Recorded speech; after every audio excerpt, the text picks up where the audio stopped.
Do you want to know how CEO Scott Smith coaches his employees so they solve their own problems?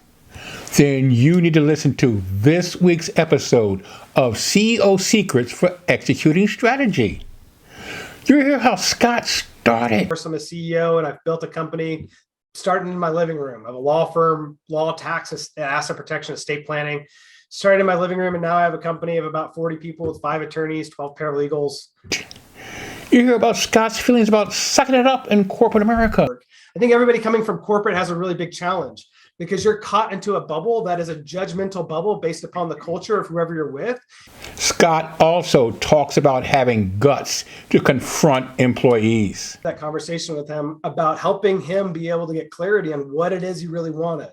And how is he going to go about getting that, and helping him see that what he really wanted wasn't actually staying in the company, because that was really hard for him to stomach the idea of needing to leave. But once Scott talks about knowing the pulse of his employees. Comes in to say, I need to be consistent in support of who you are as one of the leaders in my organization. So how do I show up in our one-on-one meetings and impromptu meetings to keep a really clear pulse about what's going on with you? Here's Scott talk about work-life balance. It was an interesting question in my mind that was about saying, like, is life really separate than business? Or is life actually, and who I am in life, actually a continuation of this other thing I'm doing in business? And actually, they're really the same thing. One is just an expression of the other. Scott is a CEO, a lawyer, and a real estate investor.